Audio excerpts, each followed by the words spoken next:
Every soul carries a secret, even from itself. Here, its true name is kept.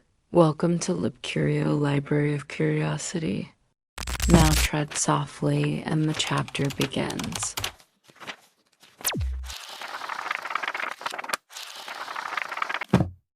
The sky is wrong tonight. It flickers like a film reel skipping on a broken projector. The stars hang sideways, shivering as if the universe has forgotten its own script. Your lungs tighten not from fear, but from the uncanny precision of stillness. Somewhere beneath your ribs, a clock is ticking in reverse. A moth lands on the inside of your skull. When you breathe, the air tastes like rested time. The horizon bends, and your shadow walks away from you. You were born believing that time moves forward, that life is a river, carving a single path from source to sea. But what if time is not a river at all? What if it is a room windowless, doorless, where echoes happen to believe their footsteps? The body ages, the seasons turn, the sun bleeds across the same horizon again and again. You call this progress, but beneath that word, something trembles. Heraclitus once said, "No man ever steps in the same river twice." But perhaps no river has ever existed. Only mirrors rearranging their reflections. Your heartbeat counts seconds, but your memories rearrange them. A second can stretch into a century when you are drowning in silence. A decade can collapse into a breath when you remember someone you've lost. Time does not flow, it folds. And every fold is a wound. You have lived your entire life inside a story told by a clock, but the clock is lying. It always has. And in its silence between ticks, something else is speaking. Tonight, at the end of everything, that voice has finally become louder than the hands that bind it. In the hour when the clock stopped breathing, the world doesn't end. It merely remembers that it was never moving. The archivist of lost hours, you awaken in a city without clocks. Its streets are built from blackened glass, bending and reflecting the pale blue dusk like an exhausted mirror. Every building hums, a low vibration, as if they too are remembering something they shouldn't.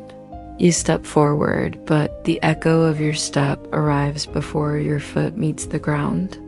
Here, causality has been inverted, time bleeds backward through its own seams. In the center of the city stands a tower shaped like an hourglass, but inside it, the sand is falling upward. The grains whisper as they rise like old film dialogue played in reverse. Each grain is a moment someone thought was theirs, a birthday candle, a trembling hand reaching for another, the last page of a letter that was never sent. They are all returning home. You walk closer. Your reflection doesn't follow, waits for you at the base of the tower. It blinks a second too late.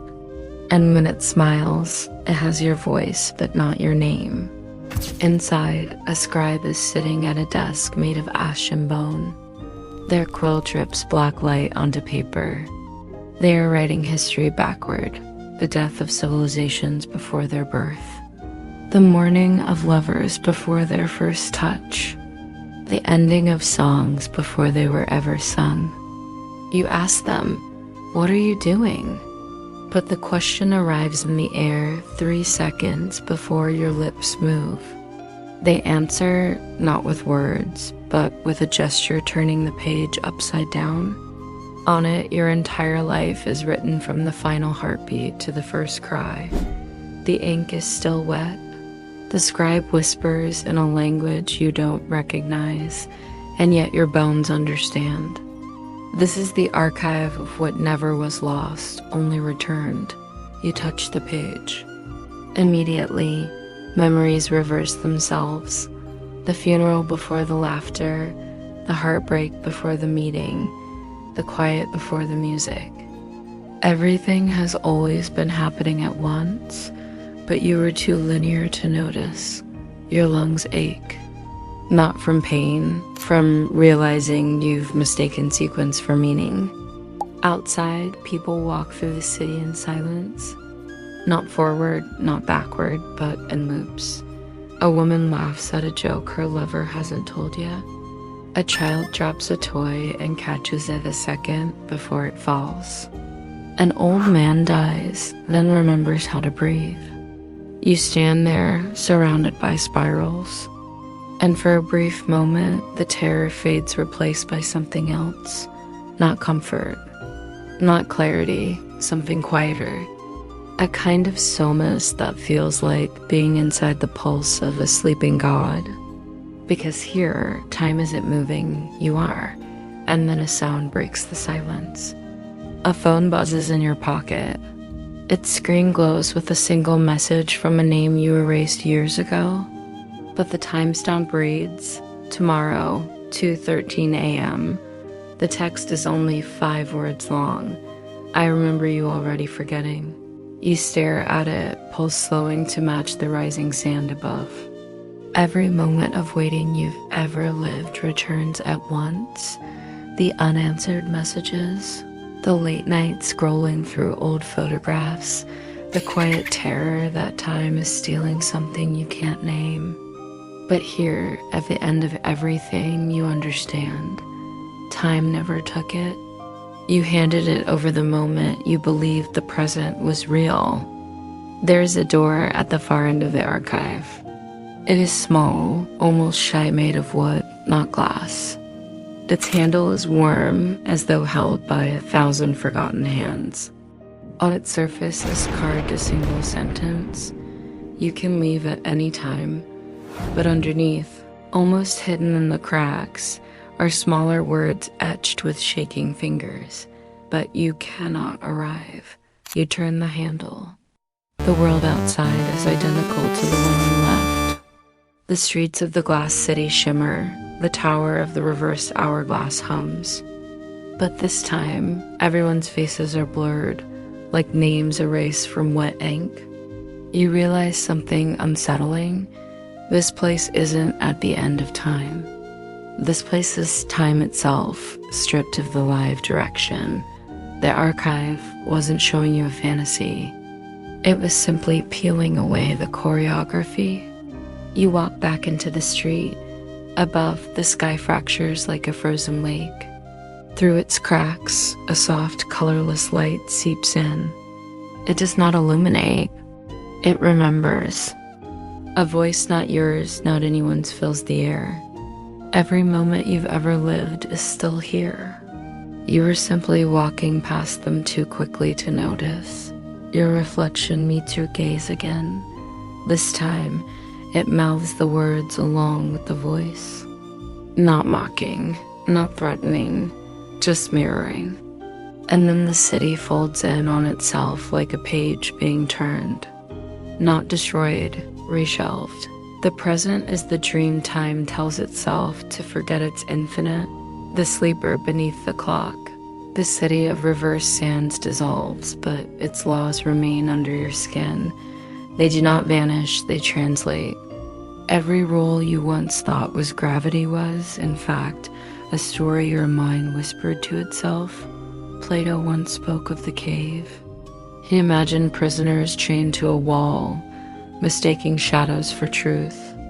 But he never spoke of what happens after the prisoners are freed.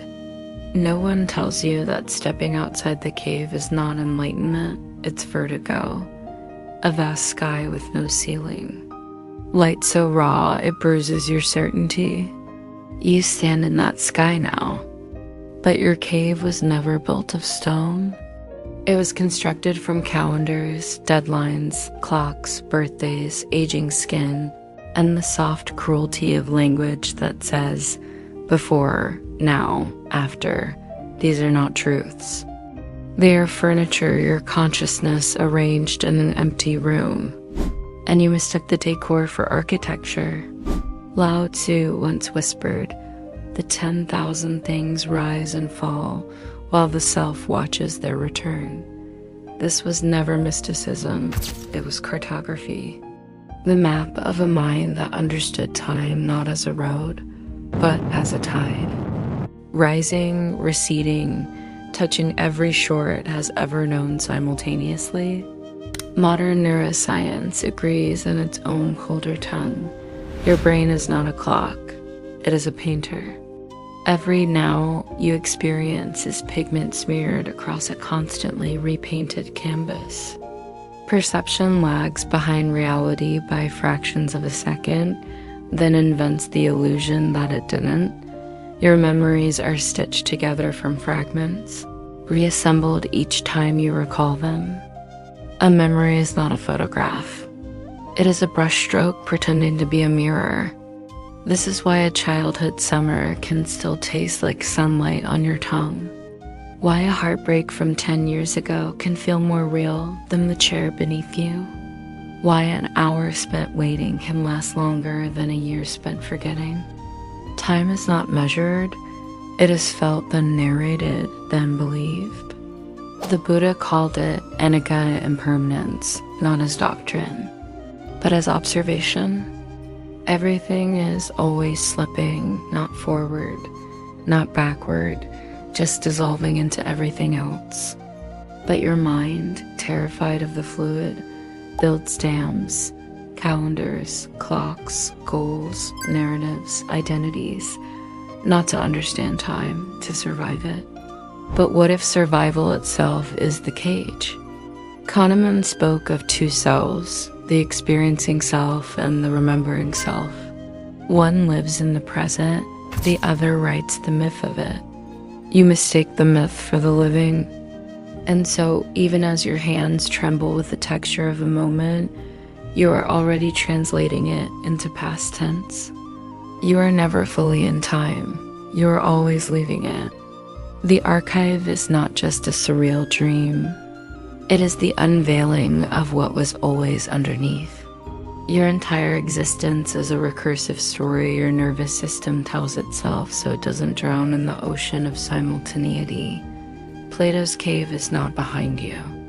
It is inside your skull. The shadows are not cast by a fire. They are drawn by synapses, whispering in chemicals and light. And if you pause long enough, if you let silence expand between the ticks, you might hear what lies beneath that whisper.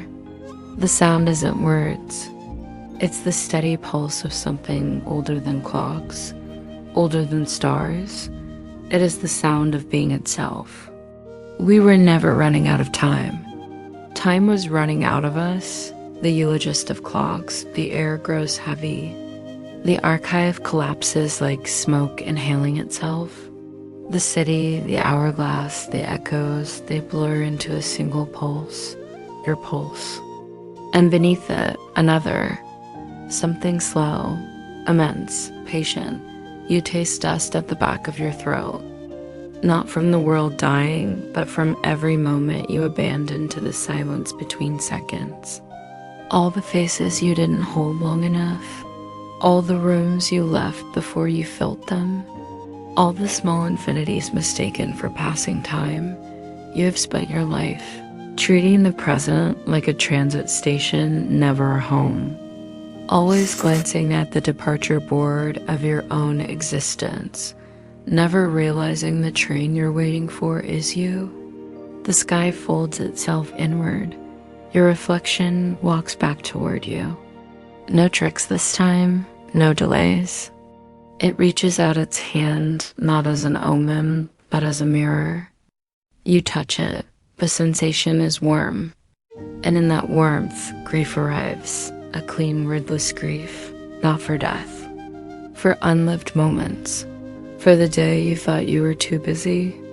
For the words you swallowed out of fear of being too much. For the thousands of seconds that begged to be felt and were instead filed away as later. There is no apocalypse here. Only the sound of your own heartbeat, echoing at the edge of everything. For the first time, you stop trying to outrun it. At the end, time will ask you nothing. It will only hold out its hand and wait to see which silence you choose. The watcher at the threshold, the world around you fractures not violently, but like ice thawing in slow motion. Each crack is a possibility, each echo, a path that never learned how to end. You stand in the center of a vast corridor lined with doorways. Behind each, a different version of you, the one who stayed, the one who left, the one who spoke, the one who swallowed the words.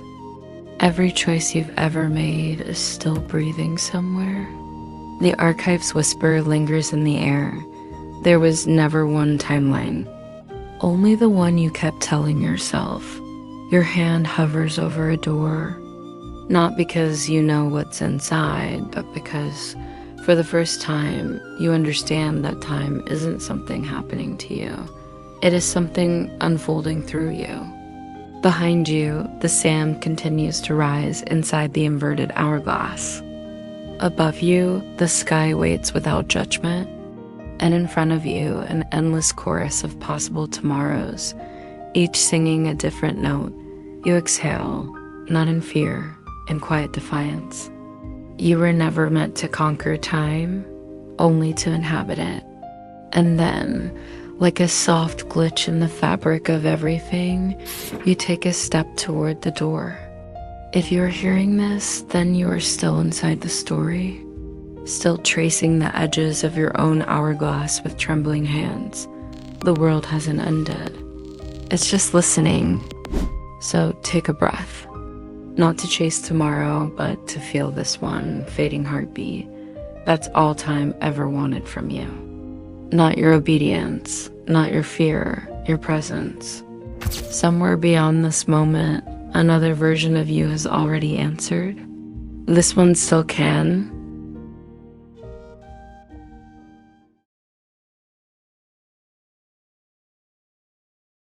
If this spoke to you, wander deeper into the Library of Curiosity playlist. Each voice adds to the conversation. Each question deepens the paradox we share. Subscribe, and until next time, stay curious, stay unsettled. LibCurio never closes, and the next chapter already waits.